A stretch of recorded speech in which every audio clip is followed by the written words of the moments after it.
Hi, I'm Trevor, the CEO of the same foundation. The donation we received from Interbase helped us in procuring vital, life-saving medical equipment and PPE for Tygerberg and Groote hospitals in the Western Cape. This was while the Western Cape was the epicenter of the pandemic. If you would like to get in touch or assist us in these projects, you can get hold of us on our website, which is www.samefoundation.org.za, Facebook and Instagram or LinkedIn. The fourth race on the program is a handicap at the 68 level, where the average rating of the race is 65. They're racing over 1.2 kilometers, and the race runs at 2:30, 14:30. At the time of recording this show, no scratchings or jockey changes. A tough race, a real tough race, as I said, at the 68 level. But let's go and look at Captain of the Green's winning performance and hear what Mark Dixon has to say. And we'll come back to you and talk a little more after that. Listen closely to what Mark Dixon has to say and watch the rerun of Captain of the Green closely, because these horses we feel are going to feature prominently in the finish. Inside, Maserati Raw goes for a run. Saka Gold's towards the outside, and Quandary in the pink saucers trying to make a race of it. Captain of the Green, Zuberi with the blue cap. Down on the inside is Quandary. Captain of the Green is still hanging tough from Zuberi. These are the two. Captain of the Green and Zuberi, but Captain of the Green won at Zuberi second. Quandary ran third and Majestic Warrior fourth. Yeah, Prince Tyrion is a funny horse. You know, Scottsville, he just disappoints. He doesn't really like it there. But Greyville, 1200, this is his game in his own company. Good draw, top jock. I'm expecting a massive run from him on Sunday. Oh, lots of positivity from Mark Dixon. He was upbeat and he rattled off the positives about Prince Tyrion, and he has every right to be excited and positive. Neat draw. Richard Fourie gets the ride. He gets Hollywoodbets Greyville 1200. So lots to like about Prince Tyrion, and I know that that's Rahil's first choice, and at odds of around 6-1 at the time of recording. Captain of the Green, very well named for that race, because my oh my, he was a colt that was green as the grass he ran on all the way up the lane. He was green, green, green. You can't help but get the feel that he wasn't giving to you 100%. And I think you can expect huge improvement off that run from Captain of the Green. But, Rahil, it's nowhere near as easy as that. There are others with chances. You're going to talk about your value selection in a moment. I like a little bit of Fiery Duke as my value. At the time of recording, around 10-1 about Fiery Duke, and I'll tell you quickly why I like him before you tell us a bit more. Has dropped in the rating from a 76 to a 60, fairly drawn. Cheek pieces on, as they've always been on. Kabelo Matsunyane gets the ride for the very first time, and he's banging form is Kabelo Matsunyane, especially for the Comnadu stable. Their statistics together read 61 rides, 10 winners, and a host of places.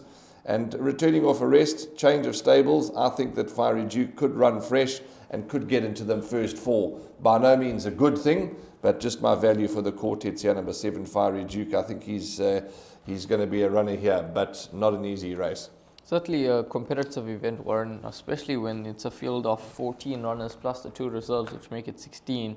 I mean, certainly a race, if you aren't in the camp of a specific individual, in a race where I think you want to go wide and go as wide as the budget does allow. But yeah, Prince Tyrion, that is my top choice in the race, and quite a bit of confidence coming through from Mark Dixon about this horse, and I have to agree with him, expecting a massive performance.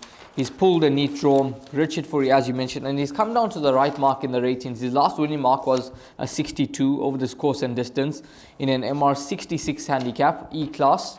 This is an E-class as well. So he's 3 points below his last winning mark, 55.5 kgs on the back, and his course and distance suited.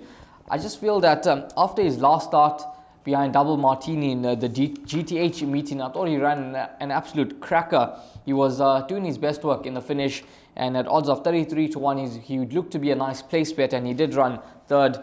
So I think back over the 1200, Mark Dixon is going to have him in a fine fettle for this race, and I think Prince Tyrion is going to go very, very close here. Some value in the race as well for me is number 14, Trade War, from the Nathan Cotton Yard.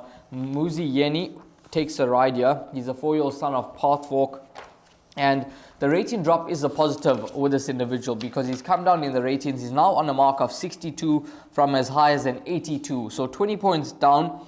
He is drawn out wide, but in saying that, He's a horse that I think could be given a chance, and we could see him running on in the closing stages of the race, and he could get into the trifectas and quartets. 20-1 is his current price, and for me, he looks to be a nice horse for the places.